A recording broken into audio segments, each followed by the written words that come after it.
1 Petrus 1 Petrus pasal 1. Dari Petrus, Rasul Isa Almasih, kepada semua orang pilihan Allah yang tersebar dan hidup sebagai pendatang di Pontus, Galatia, Kapadokia, Asia Kecil, dan Bitinia.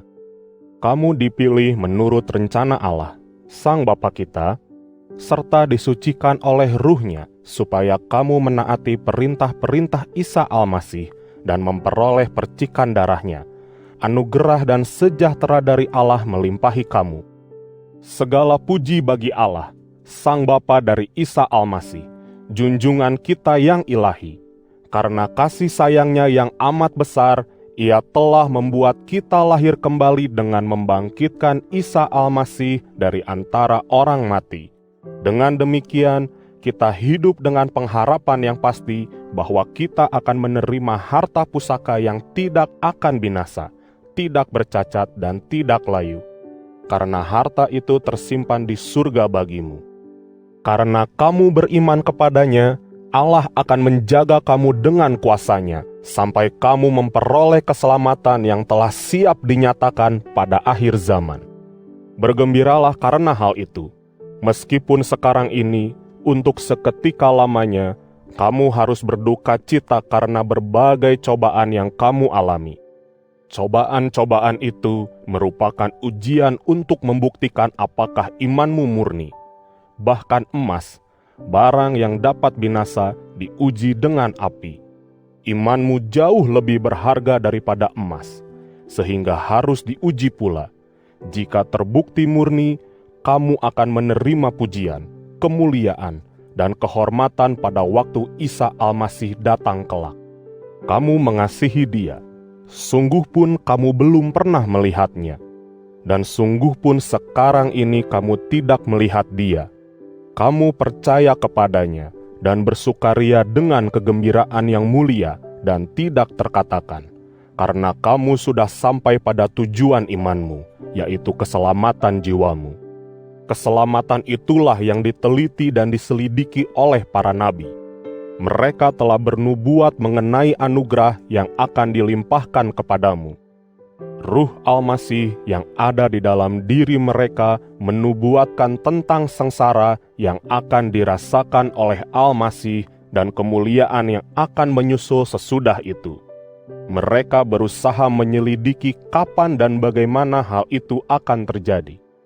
Kepada nabi-nabi itu telah dinyatakan bahwa hal-hal yang mereka bicarakan, yaitu segala sesuatu yang sekarang ini telah kamu dengar dari orang-orang yang memberitakan Injil kepadamu melalui Ruh Allah yang diutus dari surga, bukanlah untuk mereka sendiri, melainkan untuk kamu.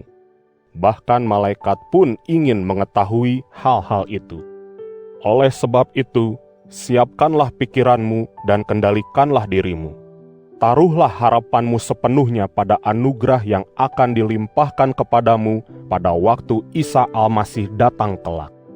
Hiduplah sebagai anak-anak yang taat kepada Allah. Jangan turuti segala hawa nafsumu seperti yang kamu lakukan dahulu, pada waktu kamu masih belum mengenal Allah.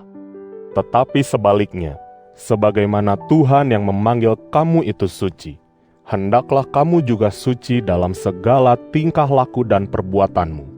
Sebab telah tertulis, Hendaklah kamu suci, karena aku suci. Ia adalah Tuhan yang menghakimi masing-masing orang setimpal dengan perbuatannya tanpa memandang muka.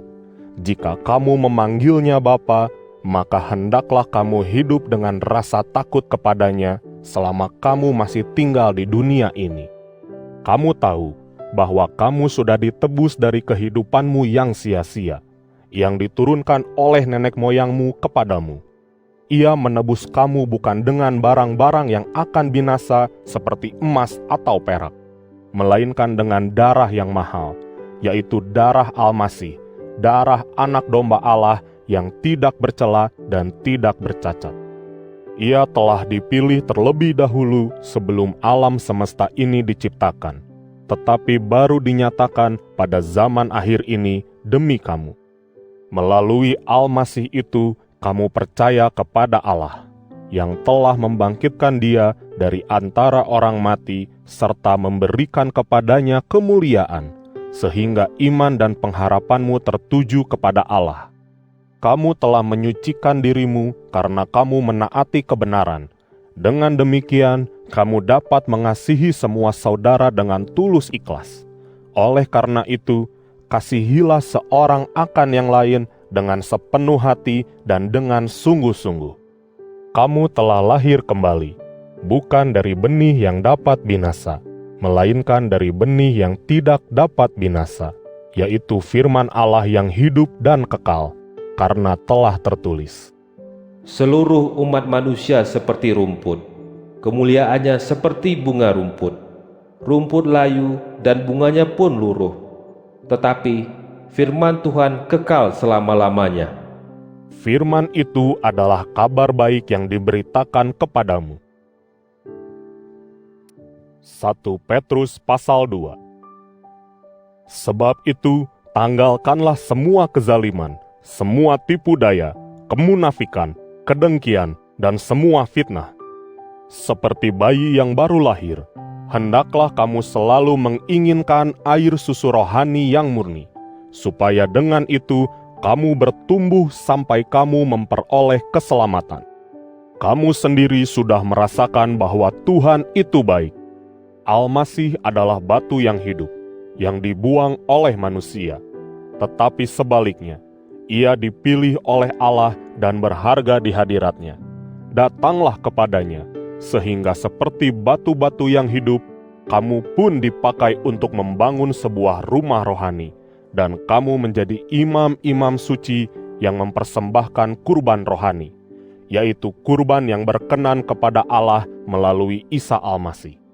Karena telah tersurat di dalam kitab suci, Sesungguhnya aku menempatkan di Sion sebuah batu penjuru yang terpilih dan berharga. Orang yang percaya kepadanya tidak akan dipermalukan. bagi kamu yang percaya, batu itu berharga. Tetapi bagi orang yang tidak percaya, Batu yang dibuang oleh tukang-tukang bangunan telah menjadi batu penjuru, dan telah menjadi batu yang membuat orang terantuk, batu yang membuat mereka jatuh. mereka terantuk karena mereka tidak taat kepada firman Allah. Memang mereka sudah ditakdirkan untuk itu. Tetapi kamu adalah umat pilihan Allah, imam-imam kerajaan Allah, bangsa yang suci, umat milik Allah sendiri. Kamu harus memasyurkan segala perbuatan ajaib yang dilakukan oleh Tuhan, yang telah memanggil kamu keluar dari gelap untuk masuk ke dalam terang-Nya yang ajaib. Dahulu kamu memang bukan umat Allah, tetapi sekarang kamu sudah menjadi umat-Nya. Dahulu kamu tidak memperoleh belas kasihan dari Allah, tetapi sekarang kamu sudah memperolehnya. Hai saudara-saudaraku yang kukasihi, aku memohon kepadamu, supaya sebagai orang-orang asing dan pendatang, kamu menjauhkan diri dari hawa nafsu duniawi yang berperang melawan jiwa. Hendaklah kamu berkelakuan baik di tengah-tengah orang-orang yang tidak mengenal Allah, supaya apabila mereka menuduhmu sebagai orang-orang jahat, mereka dapat melihat perbuatan-perbuatanmu yang baik dan memuliakan Allah pada waktu Tuhan datang kembali. Demi Tuhan, tunduklah kepada semua lembaga yang dibentuk oleh manusia, baik kepada raja sebagai pemegang kekuasaan tertinggi, maupun kepada semua pejabat pemerintah yang ditunjuk oleh raja untuk menghukum orang yang berbuat jahat dan memberi penghargaan kepada orang yang berbuat baik. Karena Allah menghendaki supaya dengan perbuatan-perbuatanmu yang baik itu, kamu menghentikan kedunguan orang-orang bodoh. Hiduplah sebagai orang yang merdeka, tetapi jangan kamu pakai kemerdekaanmu itu untuk menutup-nutupi kejahatan, melainkan untuk hidup sebagai hamba-hamba Allah. Hormatilah semua orang, kasihilah semua saudara seiman, bertakwalah kepada Allah, dan hormatilah raja. Hai hamba-hamba, tunduklah kepada tuanmu dengan sehormat-hormatnya, bukan saja kepada mereka yang baik dan bersikap lembut, melainkan juga kepada mereka yang kejam. Adalah baik jika karena sadar akan kehendak Allah, seseorang rela menanggung kesusahan akibat perlakuan yang tidak adil. Jika kamu sabar menerima pukulan akibat perbuatanmu yang salah, apakah hal itu merupakan sesuatu yang patut dipuji? Akan tetapi, jika kamu sabar menderita karena kamu berbuat baik, maka hal itu merupakan sesuatu yang berkenan di hadapan Allah. Memang untuk hal yang demikian itulah Allah memanggil kamu, sebab Al-Masih pun telah menderita untuk kamu dan meninggalkan teladan bagimu supaya kamu mengikuti jejaknya. Ia tidak berbuat dosa dan tidak pernah tipu keluar dari mulutnya. Ketika ia dicaci maki, ia tidak membalasnya dengan caci maki. Ketika ia menderita, ia tidak mengancam, melainkan menyerahkan hal itu kepada Allah yang menghakimi dengan adil. Ia sendiri telah menanggung dosa-dosa kita pada tubuhnya di kayu salib, supaya kita mati terhadap dosa dan hidup untuk kebenaran. Oleh bilur-bilurnya kamu telah disembuhkan. Dahulu kamu seperti domba-domba yang tersesat, tetapi sekarang kamu sudah kembali kepada gembala dan pemelihara jiwamu. 1 Petrus pasal 3. Kamu juga, hai istri-istri, tunduklah kepada suamimu, supaya jika di antara mereka ada yang tidak percaya kepada firman Allah, tanpa perlu sepatah kata pun kelakuanmu dapat membuat mereka percaya, yaitu ketika mereka melihat betapa murni dan salehnya hidupmu. Kecantikanmu jangan hanya kecantikan yang nampak dari luar, seperti misalnya dengan mengepang rambut, memakai perhiasan emas, atau pakaian yang mewah. Sebaliknya, hendaklah kecantikanmu berasal dari dalam batinmu, dengan perhiasan, perangai yang lemah lembut dan tenang. Itulah perhiasan yang tidak akan binasa dan sangat berharga di hadapan Allah. Begitulah perempuan-perempuan saleh pada zaman dahulu menghiasi diri mereka. Mereka berharap kepada Allah serta tunduk kepada suami mereka. Sarah pun seperti itu. Ia menuruti perintah-perintah Nabi Ibrahim dan menyebutnya Tuan. Kamu sekarang adalah anak-anaknya jika kamu berbuat baik dan tidak takut pada apapun. Demikian jugalah kamu, hai suami-suami, bertindaklah bijaksana terhadap istrimu, dan sebagai orang yang lebih lemah, hargailah dia, karena bersama-sama dengan dia, kamu menerima karunia Allah, yaitu kehidupan. Dengan demikian, doa-doamu tidak akan terhalang. Akhirnya, hendaklah kamu semua sehati, saling menyayangi, mengasihi semua saudara seiman, lemah lembut, dan rendah hati. Janganlah kamu membalas kejahatan dengan kejahatan, atau caci maki dengan caci maki. Sebaliknya, balaslah perbuatan-perbuatan itu dengan memohonkan berkah dari Allah. Karena untuk hal yang demikianlah kamu dipanggil, yaitu untuk menerima berkah dari Allah. Sebab orang yang ingin menikmati hidupnya dan ingin mengalami hari-hari yang baik, harus menjaga lidahnya dari hal-hal yang zalim, dan bibirnya dari ucapan-ucapan yang menipu. Ia harus menjauhi yang jahat dan melakukan yang baik. Ia harus mengusahakan perdamaian dan terus memperjuangkannya.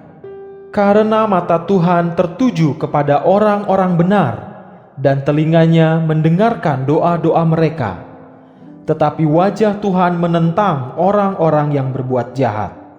siapakah yang akan mencelakakanmu jika kamu rajin berbuat baik? Akan tetapi, jika memang kamu harus menderita karena kamu melakukan kebajikan, berbahagialah kamu. Jangan takut pada hal-hal yang membuat orang lain takut, dan jangan khawatir. Tetapi berilah Al-Masih tempat terhormat sebagai junjungan di dalam hatimu, dan siap sedialah selalu untuk memberi jawaban kepada setiap orang yang bertanya kepadamu mengenai pengharapan yang ada padamu.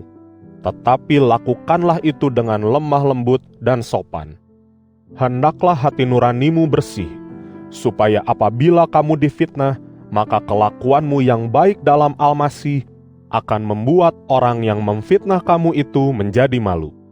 Lebih baik kamu menderita karena berbuat baik, kalau memang Allah menghendakinya demikian, daripada menderita karena berbuat jahat. Sebab Al-Masih pun menderita.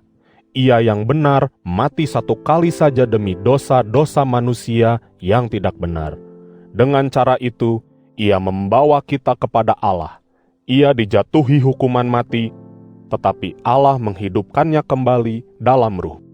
Dalam ruh itu, ia pernah pergi untuk menyampaikan berita kepada ruh-ruh yang dipenjarakan, yaitu ruh dari orang-orang yang dahulu, pada zaman Nabi Nuh, tidak taat kepada Allah.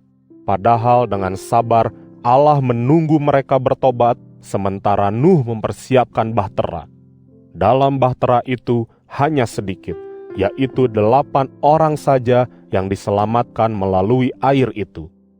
Air itu merupakan lambang dari permandian yang sekarang ini menyelamatkan kamu. Permandian itu bukanlah untuk menghilangkan kekotoran dari tubuhmu, melainkan sebagai permohonan kepada Allah agar Ia mengaruniakan hati nurani yang murni melalui kebangkitan Isa Al-Masih. Isa telah naik ke surga dan duduk di sebelah kanan Allah. Di sana semua malaikat, penguasa, dan pemerintahan takluk kepadanya. 1 Petrus pasal 4. Al-Masih telah menderita secara jasmani. Oleh karena itu, kamu juga harus memperkuat dirimu dengan kesiapan untuk menderita.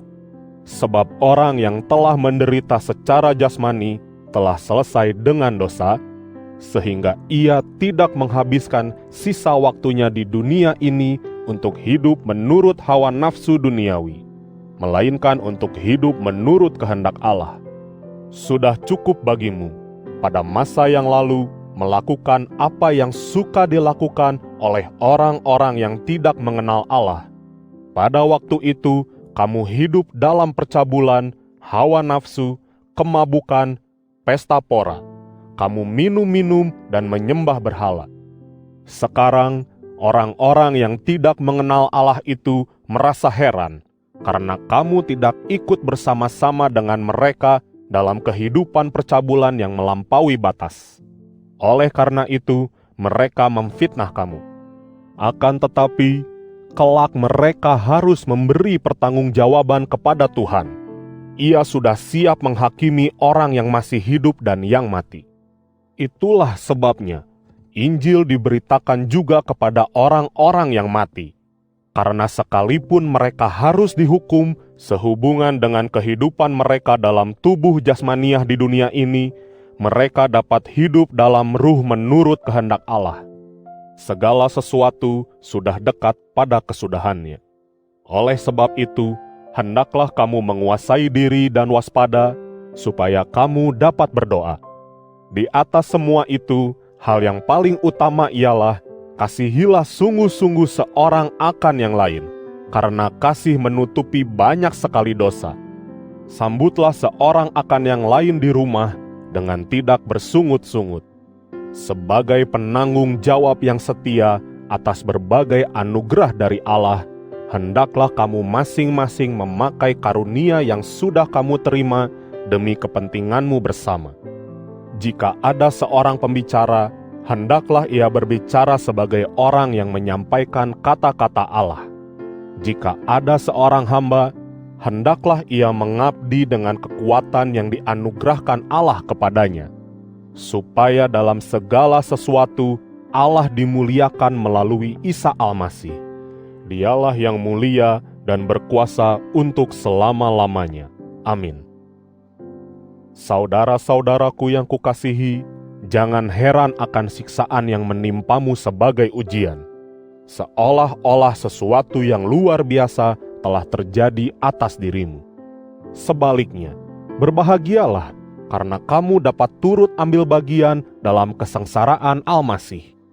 Dengan demikian, kamu pun akan sangat berbahagia apabila kelak kemuliaannya dinyatakan.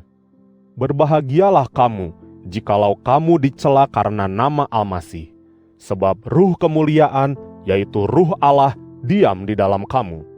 Karena itu, jangan ada seorang pun dari antara kamu yang menanggung kesusahan sebagai seorang pembunuh, atau pencuri, atau penjahat, atau orang yang suka mencampuri urusan orang lain. Tetapi jika ia menderita sebagai pengikut Al-Masih, janganlah ia malu, melainkan hendaklah ia memuliakan Allah dengan nama itu.